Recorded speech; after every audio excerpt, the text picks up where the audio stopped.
इस कार्यक्रम के पुण्यार्चक हैं श्री विनोद काला, श्रीमती किरण काला, श्री राहुल काला, श्रीमती पूजा काला, कंदर्प खुशबू काला, श्री रितुम काला, श्रीमती कल्पा काला, देवांगना व देविका काला, श्री सौरभ काला, श्रीमती अनुजा काला, आगम व स्वरा काला, समस्त काला परिवार Kolkata, Shantinath detergent private limited Kolkata.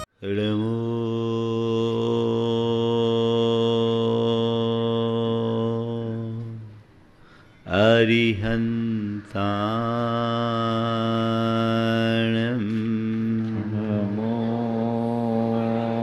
अरिहन्ताणं नमो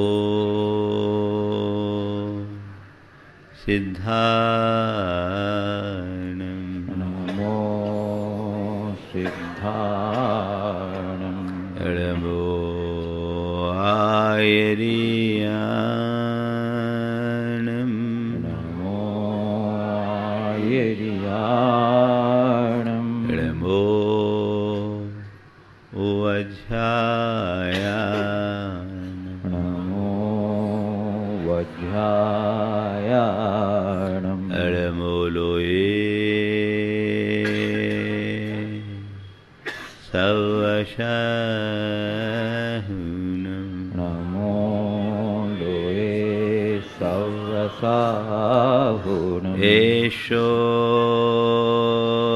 पञ्च अळमुयारो एषो पञ्च नमो यारो सवपावपनाशिनो सवपावपनाशनो मङ्गलाळं च सवेशिं मङ्गलाळं च सवेशिं पढमं हो मङ्गलम् परमं होई मङ्गलम्। जय बोलो देवादिदेव 1008 श्री भगवान महावीर स्वामी की जय जय जय। अहिंसा परमो धर्म की जय जय जय। परम पूज आचार्य गुरुवर श्री विद्यासागर जी महाराज की जय जय जय। बोलिए परम पूज्य 108 मुनिवर श्री प्रमाण सागर जी मुनिराज की जय जय जय। परम पूज्य 108 मुनिवर श्री अरह सागर जी मुनिराज की जय जय जय। नमोस्तु गुरुदेव। एक उद्यान में एक 16 वर्षीय युवती की मृत काया पड़ी थी।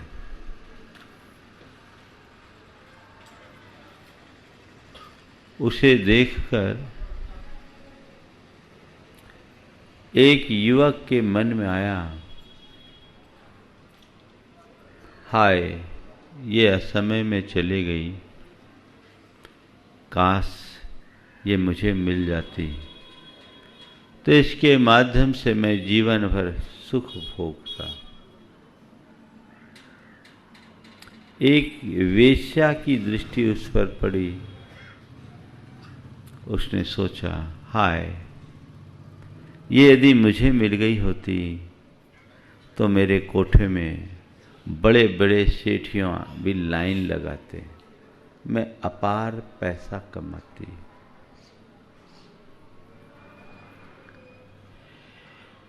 एक कवि की दृष्टि उस पर पड़ी। उसने कहा, हाय इतनी सुंदर रूप राशि, सौंदर्य का चरम स्वरूप व्यर्थ चला गया। काश ये जीवित होती तो इसके अंग विन्यास के माध्यम से हम मनुष्य के रूप सौंदर्य का चित्रण करते। वहीं से एक संत गुजरे, उनकी दृष्टि उस युवती की लाश पर पड़ी। उनके मुख से निकला, हाय इतना मूल्यवान जीवन यूं ही खो गया। काश ये सतपथ पर चली होती, साधना के मार्ग पर बढ़ी होती, तो इसके जीवन का काया कल्प हो गया होता। घटना एक, प्रतिक्रिया अनेक। ये हम पर है कि हम अपने जीवन में घटित प्रसंगों को किस रूप में जीते। मेरे देखे इस संसार में जीने वाले लोगों की 4 प्रकार की सोच होती,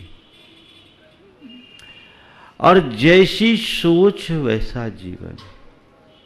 क्योंकि सोच से हमारे दृष्टिकोण बनता है, हमारी दृष्टि बनती है, हमारा पूरा नज़रिया जुड़ता है, हमारा एटीट्यूड वैसा बनता है, और फिर वही हमारे सारे जीवन का निर्धारण कर देता है। आज 4 बातें 4 सोच के रूप में आप सबके बीच रखूंगा। पहला है भौतिक सोच, दूसरा है व्यापारिक सोच, तीसरा है व्यवहारिक सोच, और चौथी सोच है आध्यात्मिक सोच। अपने सोच को टटोल कर देखना और तय करना मैं कहाँ हूँ और मुझे कहाँ होना चाहिए। सबसे पहले क्रम में है भौतिक सोच।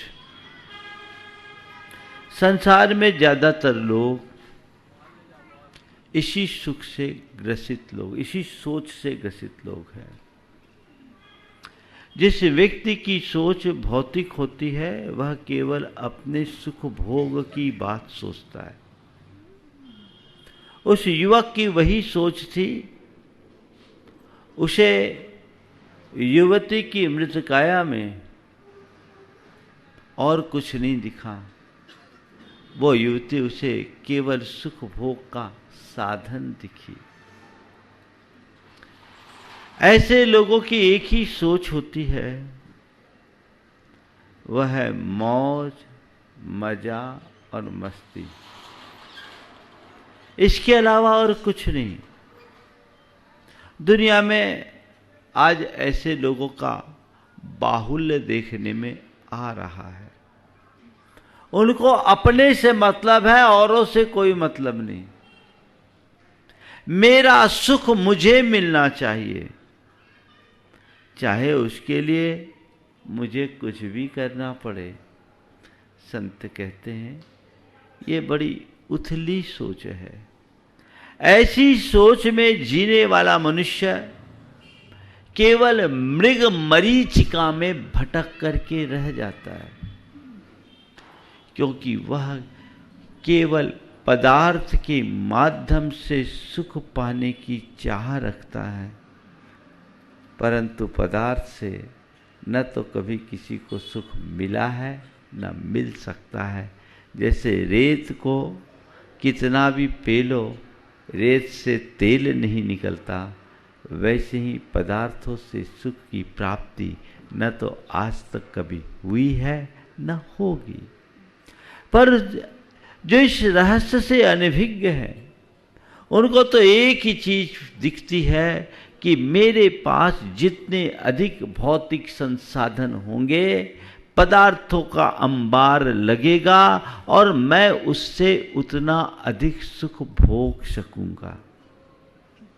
ये मानसिकता जिन लोगों के हृदय में है, उनका एक ही मकसद, जब तक जियो सुख से जियो, कर्जा लो पर घी पियो, है ना। जब तक जियो सुख से जियो, कर्जा लो पर घी पियो। ऐसे लोग अपने जीवन में कुछ नहीं कर पाएंगे, क्योंकि ये पदार्थ का नियम है, तुम जितना पाओगे उतनी प्यास बढ़ेगी। उसमें तृप्ति और तसल्ली की बात ही नहीं है। केवल और केवल भागम भाग, भागम भाग और भागम भाग है।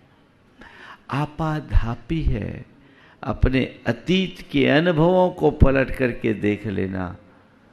कई बार मन में ऐसा आया होगा कि इतना पालूं तो सुख मिलेगा, लेकिन उतना पाने के बाद क्या सुख मिला? न भूतो न भविष्यति। मनुष्य के मन की जो भौतिक सोच है वो उसकी भोगाकांक्षाओं को निरंतर बढ़ाती है, और बढ़ती हुई भोगाकांक्षा हमें केवल व्याकुल बनाती है, उससे सुख की उपलब्धि नहीं हो सकती। जैसे आग से आग को बुझा पाना असंभव है, वैसे ही भोगों की आकांक्षाओं से संतुष्टि पाना असंभव है। न भूतो न भविष्यति। लेकिन जिन्हें इस सत्य का बोध नहीं, उनके लिए तो केवल और केवल यही चीज लगती है। देखिए हमारी मनस्थिति कैसी है। एक व्यक्ति को अगर 8 रोटी से पेट भरता हो, 8 रोटी की भूख हो, 4 रोटी मिल जाए तो भूख आधी होती कि नहीं होती? हो जाती। सबका अनुभव है। 8 रोटी की भूख है, 4 रोटी मिल गई, भूख आधी हो गई। लाख रुपए की चाह थी, 50,000 मिल गए, चाह आधी होती है क्या? क्या होता है? क्या होता? अनुभव से बताना। हाँ, 50,000 पाने के बाद महाराज वो लाख की चाह 2 लाख में बदल जाती है ना? बस इस सोच का यही खेल है।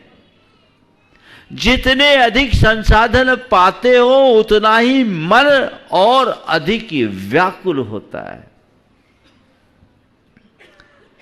तो अपनी सोच को हमें आगे बढ़ाने की बात सोचनी चाहिए।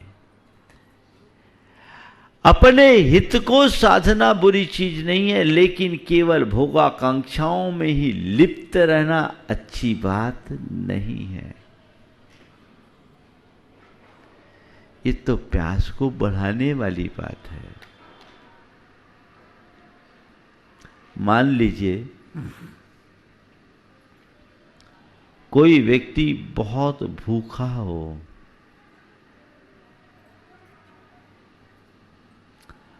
पेट में चूहे कूद रहे हों,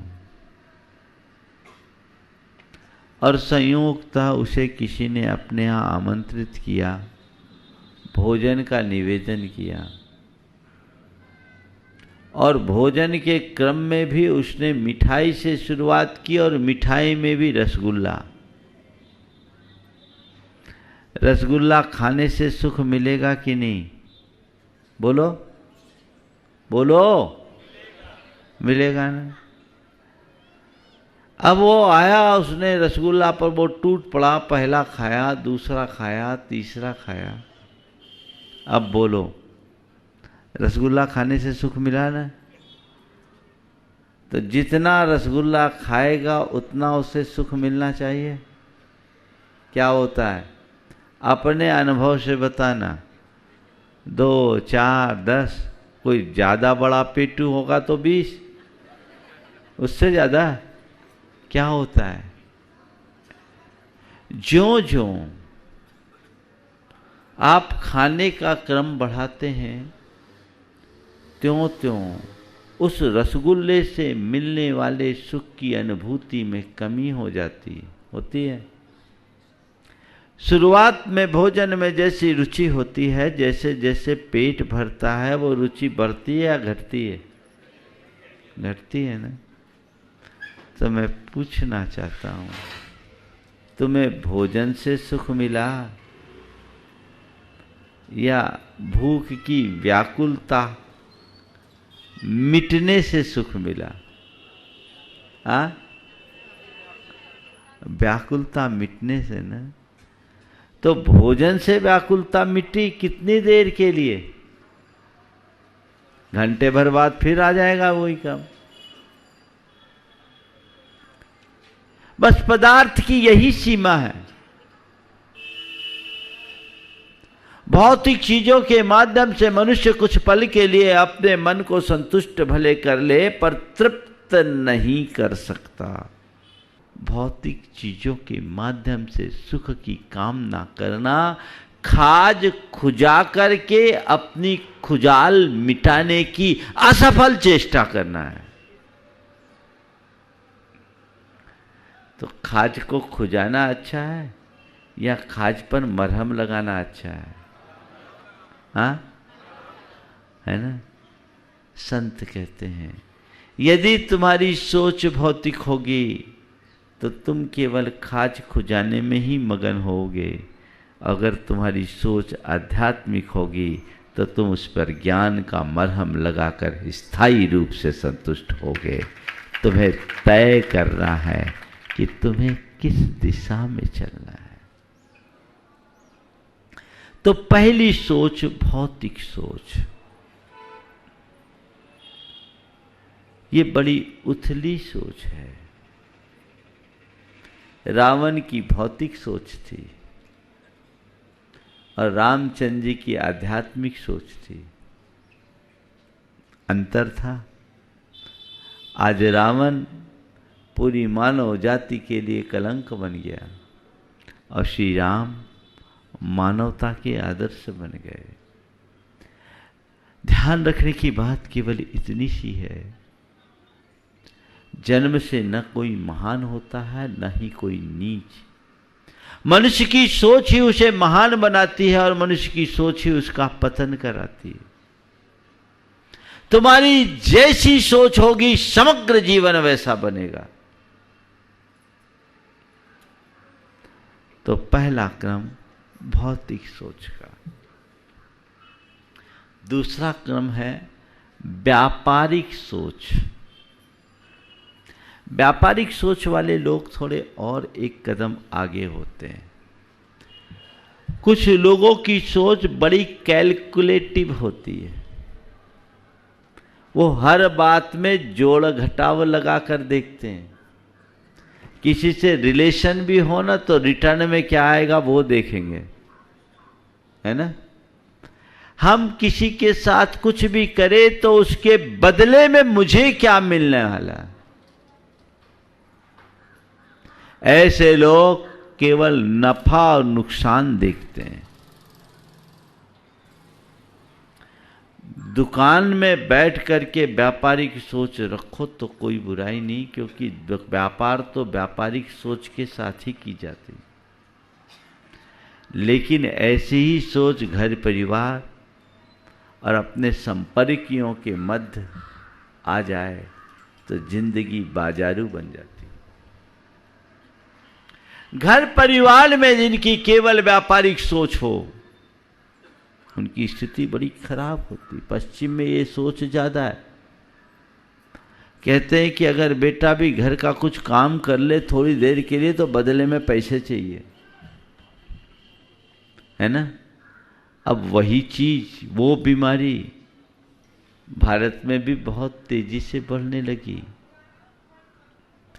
और उसके परिणाम स्वरूप परस्परता, प्रेम, आत्मीयता और बंधुत्व जैसे जो उदात्त जीवन मूल्य थे उनका दिनों दिन ह्रास होने लगा। मनुष्य की बढ़ती हुई भौतिक और व्यापारिक सोच ने उसकी संवेदनाओं को शिथिल बना दिया। संवेदना मंद होते जा रही है, क्षीण होते जा रही है और अब हर कोई हर किसी से उतना ही मतलब रखता है जितना कि मतलब सधे। इस बढ़े हुए व्यापारिक सोच ने सब कुछ को जोड़ घटाव से जोड़ दिया। हमें क्या मिलेगा? ध्यान रखना, जीवन के लिए व्यापार है, ठीक है, लेकिन जिंदगी एक व्यापार नहीं है, कुछ और भी है। समझे? तो ये प्रॉफिट और लॉस की बात मत देखो। हमें क्या फायदा, हमें क्या फायदा, हमें क्या फायदा। मेरा फायदा और मेरा नुकसान यही मेरे लिए मायना नहीं रखता। मुझे अपने फायदे के साथ औरों के फायदे का भी ध्यान रखना चाहिए और मुझे अपने नुकसान के साथ औरों का नुकसान भी ध्यान में रख करके चलना चाहिए।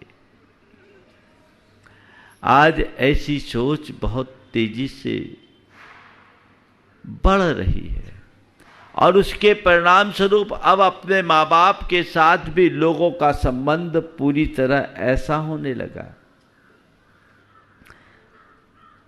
कई बार ऐसी घटनाएं प्रकाश में आती है तो मन बड़ा व्यथित होता है कि जब अपने जन्मदाता, जीवनदाता, संस्कारदाता माता पिता से भी कोई हिसाब किताब की बात करे तो उसके लिए क्या कहें?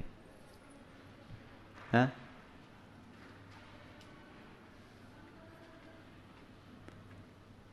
दो भाई, वृद्ध माता पिता, छोटे भाई की शादी हुई।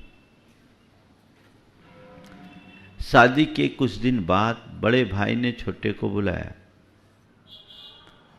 और उसने कहा कि देख, अब तक हमने अपने माँ बाप का भार उठाया, अब मैं थोड़ा स्वतंत्रता चाहता हूँ और आज से मम्मी पापा का भार तुम्हें उठाना है। अब देखो, माँ बाप भी जिन्हें भार लगने लगे उनके लिए क्या कहें? मम्मी पापा का भार अब तुम्हें उठाना है, मम्मी पापा अब तुम्हारे साथ रहेंगे। भैया मैं कैसे रखूँगा, अभी तो मैं ठीक से सेटल भी नहीं हुआ, कैसे क्या करूँगा? बोले तू चिंता मत कर, तू मम्मी पापा को रखेगा और मम्मी पापा को मैं बोल दूंगा, पापा इसके एवज में तुझे 20,000 रुपये महीना देंगे। बोले पापा से बोलेंगे कैसे? बोले चिंता मत कर, थोड़ा व्यवहारिक बन, भावना में मत बन, ये सब काम मैं कर लूँगा। चिंता मत कर, थोड़ा व्यवहारिक बन, भावना में मत बह, ये काम मैं कर लूँगा। ठीक। बड़ा भाई अपने पिता के पास गया और कहा, पापा हमने आप दोनों के विषय में एक निर्णय लिया। बोले क्या निर्णय? बोले मैंने बहुत दिन तक आपका भार उठाया, आज मैंने तय किया अब से आपको छोटे के पास रहना है, छोटे के पास रहना है। बोले ठीक है, जैसा कहो, छोटा आपको रखेगा, छोटे के पास आपको रहना है और उसके एवज में आपको 20,000 रुपया महीना देना है। ऐसे भी सब तो आपको हम ही लोगों को दे के जाना है, लेके क्या जाना है, आपको 20,000 रुपया महीना देना है। पिता सुनकर स्तब्ध रह गया। बोले बेटे मुझे भी घर में रहने के रुपए देने पड़े? हाँ, छोटे की आय नहीं है आपको पता, और आपको इतना 20,000 रुपया देना होगा, आपके पास पैसे की कोई कमी थोड़ी है। पिता भारी मन से अपनी धर्म पत्नी के पास गया। पति का बुझा चेहरा देखकर पत्नी ने पूछा, क्या बात हो गई, आज आप इतने बुझे बुझे क्यों हो? तो पिता ने भरी आंखों के साथ कहा, क्या बताऊं, मुझे जीवन में ऐसे दिन भी देखने पड़ेंगे इसकी कभी कल्पना भी नहीं थी। आज सोच रहा हूं कि अपने घर में रहने के लिए बेटे को 20,000 रुपया देने की जगह कोई मुझे 20 रुपया का जहर ला करके दे दे तो मैं उससे संतुष्ट हो जाऊं। कम से कम ऐसा दिन तो न देखना पड़े। ये कौन सी सोच की अभिव्यक्ति है? हो रहा है ऐसा? हो रहा है। सब चीजें केवल पैसों से नहीं होती, ये समझ मनुष्य के मन में होनी चाहिए। एक बार एक विधवा मां ने अपने बेटे से कहा, बेटा तू मेरे साथ इस तरह का बिहेव क्यों करता है? सोच, मैंने तुझे जन्म दिया है, तुझे पाल पोस करके बड़ा किया है, तू कुछ तो ख्याल कर। बेटा अपने रौ में बोला, बहुत हो गया सुनते सुनते, तूने मुझे जन्म दिया तो कोई एहसान कर दिया क्या? पाल पोस करके पढ़ा लिखा दिया, ठीक है, तेरा जितना खर्चा हुआ मुझसे ले ले, पर ये डायलॉग बंद कर। पाल पोस करके बड़ा करने का तुझे जितना खर्च हुआ उतना मुझसे ले ले, पर ये रोज रोज का डायलॉग बंद कर। मां सुनकर स्तब्ध रह गई। मां ने कहा, बेटे, मां के ममत्व को तू पैसे से तोलने की कोशिश मत कर। फिर भी तू चाहता है कि मैं हिसाब किताब लूं, तो मैं तुझसे इतना ही कहती हूं, तुझे मैंने 9 महीने अपने पेट में रखा, बता उसका क्या किराया देगा। तूने अनेक बार मेरे गोद गंदी की, मेरे शरीर पर मल मूत्र किया, मैंने उसकी सफाई की, उसका क्या भुगतान करेगा। तुझे मैंने अपना जो दूध पिलाया उसका तू क्या मूल्य चुकाएगा। मैंने तुझे हर पल तेरा ध्यान रखा, तेरे पीछे रात पूरी पूरी रात जाग जाग कर बिताई, बता उसके तू कितने पैसे देगा। और तुझे पाल पोस कर बड़ा किया, पढ़ा लिखा कर एक योग्य अफसर बनाया, इसमें कितने रुपए खर्च किए, तू बता इसका कितना रुपया देगा। तेरे शरीर का एक एक बूंद जो खून है ना, वो तेरे पापा और मेरे कृपा का प्रसाद है, बता तो इसका क्या मूल्य चुकाएगा। बेटा सुन करके सहम सा गया। उसे अपनी गलती का एहसास हुआ कि माँ, आज समझ में आया जीवन में सब कुछ हिसाब किताब से नहीं चलता, बहुत सारी चीजें हैं जो भावनाएं से चलती है। अपने मन को पलट करके देखिए, आप अपना जीवन किस तरीके से जीते हो। केवल हिसाब किताब, केवल जोड़ घटाव, ये अच्छी बात नहीं है। जहां आवश्यक और अपेक्षित है वहां जोड़ घटाव होना बुरा नहीं है, लेकिन सारे जहां में केवल जोड़ घटाव की बात सोचना अच्छी बात नहीं है। पर कल के कई लोग तो बड़े कैलकुलेटिव होते हैं। देखो, धर्म क्षेत्र में भी ऐसे लोग मिल जाते हैं। एक बार एक व्यक्ति ने दान बोला 25 लाख रुपया और शाम को चेक दे दिया। 25 लाख रुपए का दान बोला, शाम को चेक दे दिया। उसके एक मित्र को बड़ा आश्चर्य हुआ, बोला आज इतनी उदारता कैसे पाली, तूने 25 लाख का दान बोला और शाम को चेक दे दिया। बोले तुझे नहीं मालूम, तुझे नहीं मालूम, ये तो थोड़ा सब कुछ समाज में भी मार्केटिंग जरूरी है।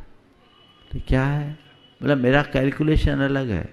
आज मैंने 25 लाख रुपया भरी समाज में दिया है।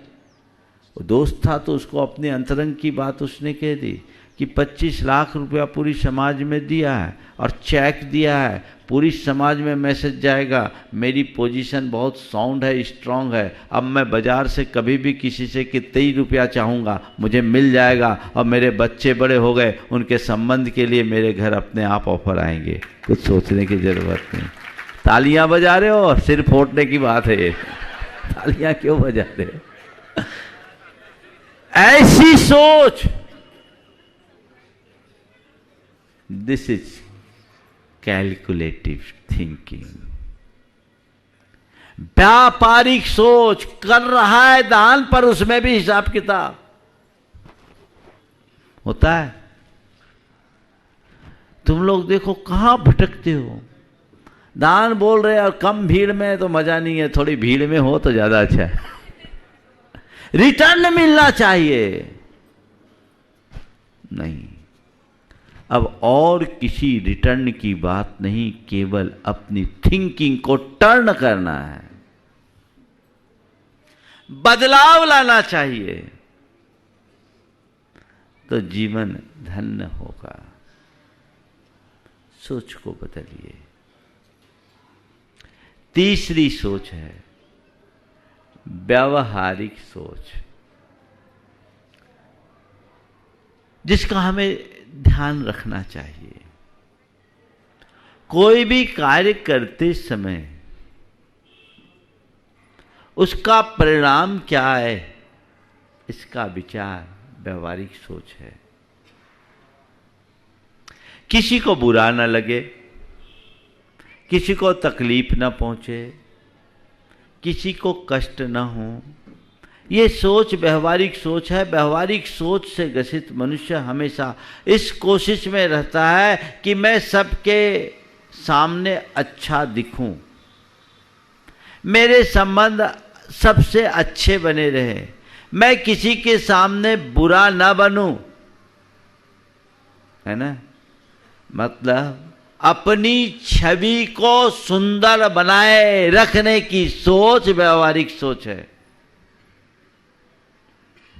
ऐसे लोग बड़े अच्छे दिखते हैं।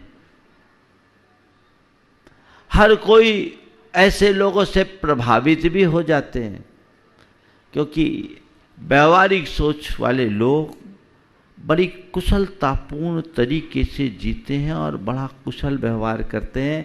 मेरे इस सोच का क्या परिणाम होगा उसे पहले आंक लेते हैं। तो बड़े नपे तुड़े शब्दों में और सधा हुआ व्यवहार करते हैं, कहीं उसको कुछ बुरा न लग जाए इस बात का ख्याल रखते हैं। ऐसे लोग थोड़े लोकप्रिय भी हो जाते हैं, लोगों की दृष्टि में अच्छे होते हैं, पर अच्छे अंदर से अच्छे हों ये कोई जरूरी नहीं है।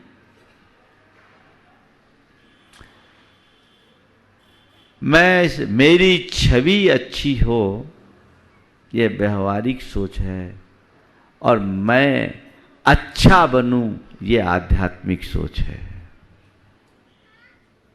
अपनी सोच को पलटना। चार लोग क्या कहेंगे ये तो तुम रोज सोचते हो,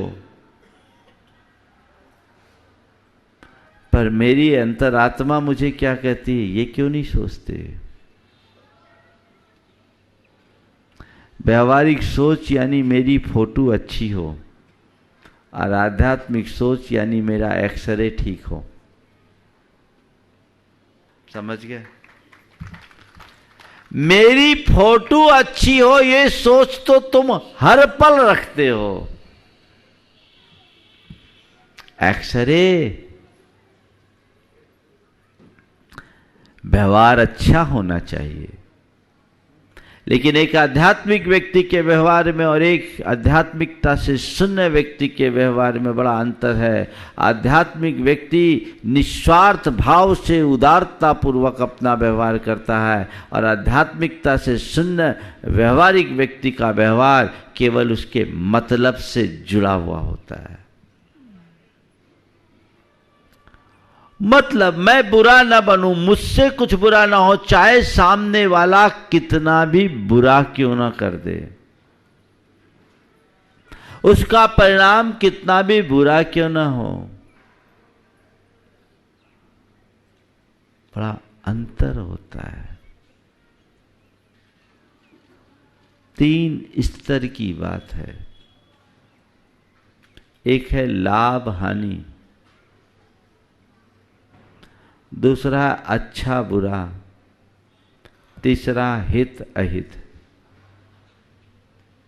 जिनकी व्यापारिक सोच होगी वे केवल लाभ और हानि के बारे में सोचते हैं। लाभ और हानि, हमारा लाभ होना चाहिए, हानि नहीं होनी चाहिए, यह व्यापारिक सोच है। लाभ हानि लाभ हानि लाभ हानि चलेगी। लेकिन जो व्यवहारिक सोच है वो अच्छा और बुरा देखेंगे। भैया अच्छा होना चाहिए, बुरा नहीं होना चाहिए। वो प्रॉफिट और लॉस की जगह गुड और बैड को देखेंगे। पर आध्यात्मिक सोच इससे एक कदम आगे है। वो कहती है कि लाभ हानि भी नहीं, अच्छा बुरा भी नहीं, हित और अहित को देखो। जिसमें तुम्हारा हित सुध सधे वो कार्य करो, जिससे अहित हो उससे बचो। और सबसे पहले नंबर में है सुख और दुख।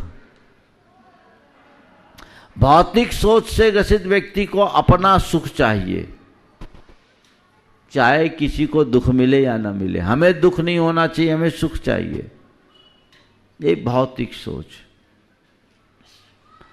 लाभ नुकसान व्यापारिक सोच। लाभ होना चाहिए, मेरा लाभ, चाहे सबका नुकसान हो जाए। व्यवहारिक सोच, मेरी छवि अच्छी हो, बुरी नहीं होनी चाहिए, चाहे दुनिया में कुछ हो जाए।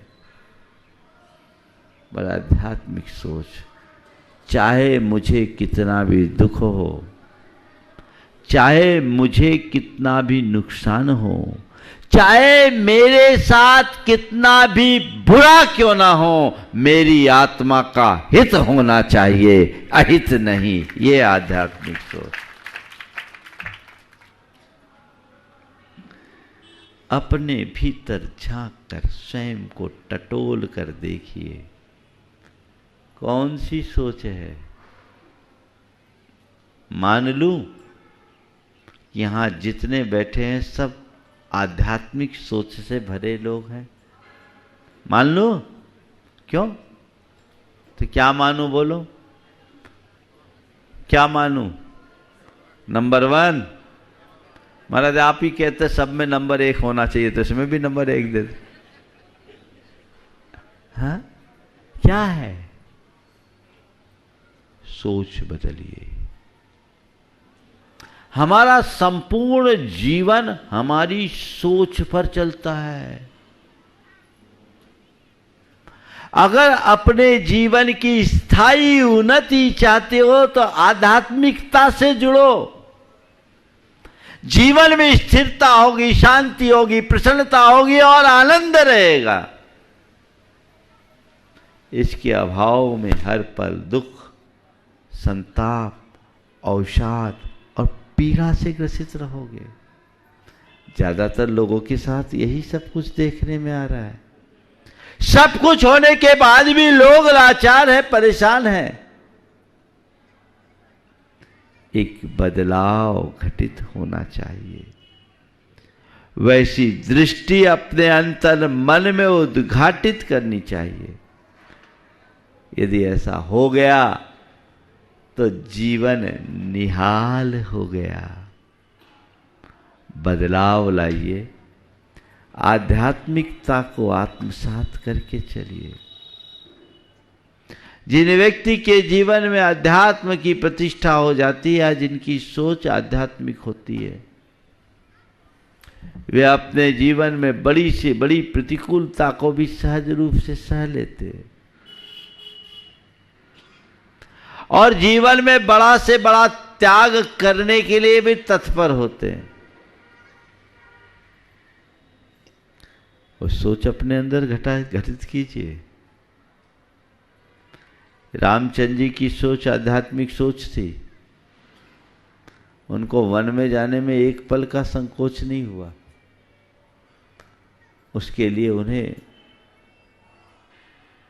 सुख त्यागा, साम्राज्य त्यागा, सब कुछ छोड़ दिया। केवल किस लिए?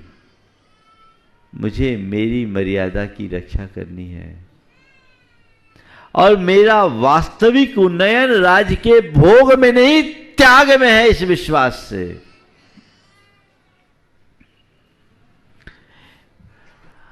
एक परिवार मुझसे जुड़ा और उसमें बड़ा भाई बिल्कुल राम जैसा था। जब भाइयों के बीच बंटवारे की बात आई तो देखिए इस अच्छी सोच, आध्यात्मिक सोच से ग्रसित व्यक्ति कैसे होते हैं। उसे लगा कि बड़ा होने के नाते मेरी जिम्मेदारी सबसे बड़ी है। उसने अपने तीनों भाइयों को बुलाया और कहा, देखो अब पिताजी नहीं है, पर अब सबके मन में बात आ गई है अलग अलग होने की। तो मैं चाहता हूं आप लोगों को जो जो लेना है ले लो और उसके बाद जो बचे मुझे दे देना, क्योंकि ऐसे भी मेरी ज़िंदगी काफ़ी कुछ बीत चुकी है।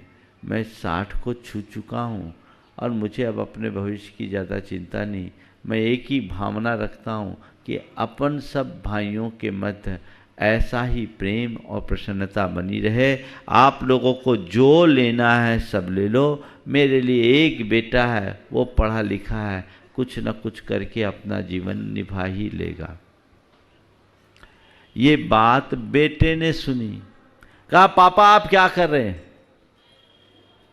ऐसा करेंगे तो सब गड़बड़ हो जाएगा। पिता ने कहा बेटा ये बता, जिस व्यक्ति को कोई पेरेंटल प्रॉपर्टी नहीं मिलती क्या वो अपनी ज़िंदगी नहीं चला सकता? और एक बात ध्यान रखना, अगर मैं अपने भाइयों से लड़कर काफ़ी कुछ धन इकट्ठा कर भी लूँ तो कोई ज़रूरी नहीं कि तू उसका सुख भोग कर ही पाएगा। यदि तेरा पाप का उदय होगा तो पैसा कहाँ से कहाँ चला जाएगा कोई पता नहीं, और पुण्य का उदय होगा, तेरे अंदर योग्यता और हुनर होगी तो तुझे कुछ भी नहीं मिलेगा तो बहुत बड़ा साम्राज्य खड़ा कर लेगा। दुनिया में ऐसे अनेक बड़े बड़े धनपति हुए जिनने जीरो से अपने कैरियर की शुरुआत की और आज वैभव के शिखर पर बैठे हैं। और साथ ही बेटे को कहा बेटा ये धन दौलत, ये वैभव संपत्ति, ये पानी के बुलबुले के समान है, कब नष्ट हो जाए कोई पता नहीं। जब जीवन ही स्थायी नहीं है तो इनके विषय में क्या सोचना। आगाह अपनी मौत से कोई बशर नहीं, सामान 100 बरस का, पल की खबर नहीं।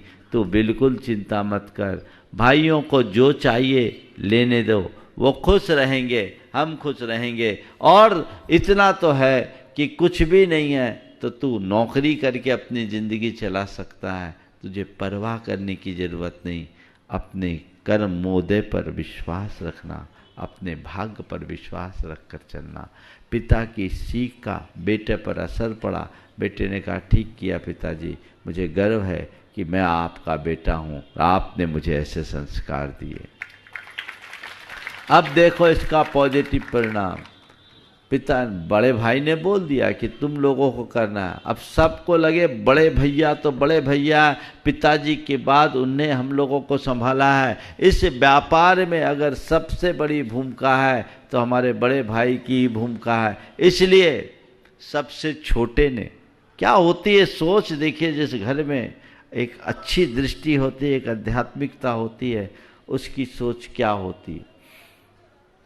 वो गया और दोनों भाइयों को साथ में रखा और कहा कि मैंने एक फार्मूला तय किया है और मैं जैसा चाहता हूँ वैसा आप सब काम कीजिए, ठीक है? बोला 35% एक तरफ रखिए, पूरा जो भी हमारे फर्म में पैसा है, एसेट्स हैं, उसका 35% एक तरफ, ठीक है? मैं बोल रहा हूँ वैसा रखिए, 35% एक तरफ किया। फिर बोला 25% एक तरफ करिए,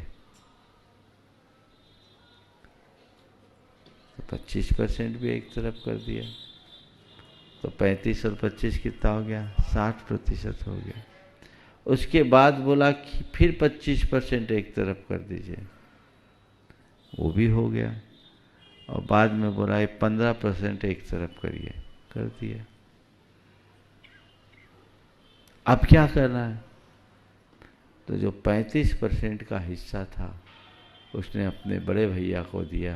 कहा भैया आपने हम सबको खड़ा किया है और आज से लगभग 20 साल पहले से आप कारोबार में हैं, तो 35% ये आपके पास जाना चाहिए, हमारे पास कम होना चाहिए। और हमारे ये दोनों भाई, इनके लिए मैंने 25% रखा, क्योंकि इन लोगों का योगदान इस व्यापार को बढ़ाने में बड़ा है, इसलिए 25% इनको दीजिए। और मैं सबसे अंत में आज से 10 साल पहले से ही कारोबार में जुड़ा हूँ, इसलिए मैं अपने आप को 15% का हिस्सेदार मानता हूँ और ये काम करके ख़त्म कर दीजिए। है ऐसी सोच आज के लोगों में। मैं कोई किस्सा नहीं बता रहा हूँ, ये उस परिवार की बात बता रहा हूँ जो मुझसे जुड़ा हुआ है। अब नाम मैं नहीं लेता रही, क्योंकि नाम लेने से लोगों के सामने बहुत सारी समस्याएं आ जाती, लेकिन आज भी ऐसे सोच के लोग हैं, चारों भाई आपस में मिलकर, गले मिलकर इतना रोए कि पूछो मत। और छोटा आड़ा कि मुझे इतना ही चाहिए, इतना ही चाहिए। बोले ठीक है, आज हम लोग अलग हो रहे हैं, लेकिन अलग हो करके भी एक रहना है। आज तो होता है कि अपार वैभव के मालिक होने के बाद भी लोग पाई पाई के लिए लड़ते हैं, कुत्ते बिल्ली की तरह लड़ते हैं। मैंने ऐसे अनेक परिवारों को देखा है, अपार धन संपदा के स्वामी होने के बाद भी आज भी कोर्ट मुकदमा में ही उनका काम समय जा रहा है, कोर्ट कचहरी के चक्कर में ही उनका दिन बीत रहा है। किस काम का? ये तो उलझन है। सोच अच्छी बनाइए। जीवन में आध्यात्मिकता यदि प्रतिष्ठित हो जाए तो सुख दुख हो, संयोग वियोग हो, हानि लाभ हो, जीवन मरण हो, सब में स्थिरता होगी। और वही स्थिरता हमारे जीवन को स्थायी रूप से प्रसन्न बना सकेगी, संतुष्ट बना सकेगी। तो मेरी अपनी सोच है, मुझे अपनी सोच बदलने की ज़रूरत है, और ये सत्संग उस सोच को ही परिवर्तित करता है। अगर हम सत्संग में आकर अपने सोच को बदलने में कामयाब हो जाते हैं तो वह हमारे जीवन के लिए एक बड़ी उपलब्धि बनती है। ऐसी उपलब्धि निरंतर हम सबके अंदर बनी रहे और हम अपने जीवन को सुखी बना सके, प्रसन्न बना सके। इस भाव के साथ मैं मंगल भावना पूर्वक विराम लूँगा। हाथ जोड़कर मेरे साथ मंगल भावना दोहराएंगे। मंगल मंगल होए जगत में सब मंगलमय हो, इस धरती के हर प्राणी का मन मंगलमय हो, इस धरती के हर प्राणी का मन मंगलमय हो। कहीं क्लेश कालेश रहे ना दुख कहीं भी हो, कहीं क्लेश कालेश रहे ना दुख कहीं भी हो। मन में चिंता भय न सतावे रोग शोक नहीं हो, मन में चिंता भय न सतावे रोग शोक नहीं हो। नहीं बैर अभिमान हो मन में क्षोभ कभी नहीं हो, नहीं गैर अभिमान हो मन में क्षोभ कभी नहीं हो। मैत्री प्रेम का भाव रहे नित मन मंगलमय हो, मैत्री प्रेम का भाव रहे नित मन मंगलमय हो। मंगल मंगल होए जगत में सब मंगलमय हो, मंगल मंगल होए जगत में सब मंगलमय हो। इस धरती के हर प्राणी का मन मंगलमय हो, इस धरती के हर प्राणी का मन मंगलमय हो। मन का सब संताप मिटे अरु अंतर उज्ज्वल हो, मन का सब संताप मिटे अरु अंतर उज्ज्वल हो। राग देश और मोह मिट जाए आत्म निर्मल हो, राग देश और मोह मिट जावे आत्म निर्मल हो। प्रभु का मंगल गान करे सब पापों का क्षय हो, प्रभु का मंगल गान करे सब पापों का क्षय हो। इस धरती के इस जग के हर प्राणी का हर दिन मंगलमय हो, इस धरती के हर प्राणी का हर दिन मंगलमय हो। मंगल मंगल होए जगत में सब मंगलमय हो, मंगल मंगल होए जगत में सब मंगलमय हो। इस धरती के हर प्राणी का मन मंगलमय हो, इस धरती के हर प्राणी का मन मंगलमय हो। गुरु हो मंगल प्रभु हो मंगल धर्म सुमंगल हो, गुरु हो मंगल प्रभु मंगल धर्म सुमंगल हो। मात पिता का जीवन मंगल परिजन मंगल हो, मात पिता का जीवन मंगल परिजन मंगल हो। जन का मंगल गण का मंगल मन का मंगल हो, जन का मंगल गण का मंगल मन का मंगल हो।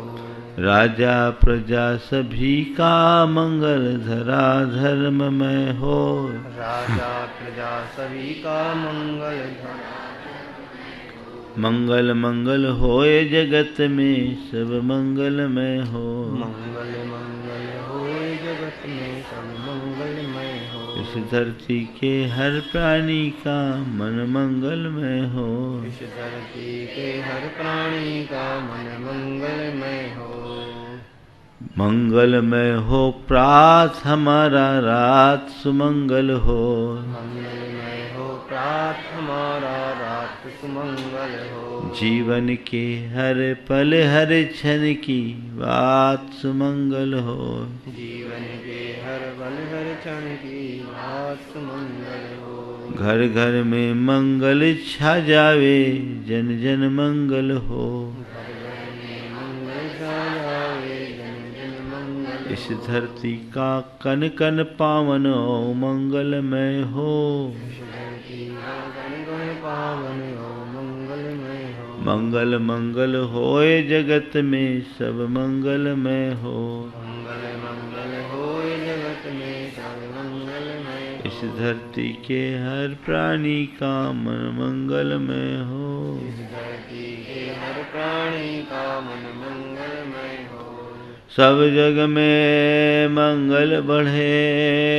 सब जग में मंगल बढ़े। टले अमंगल भाव। टले अमंगल है प्रमाण की भावना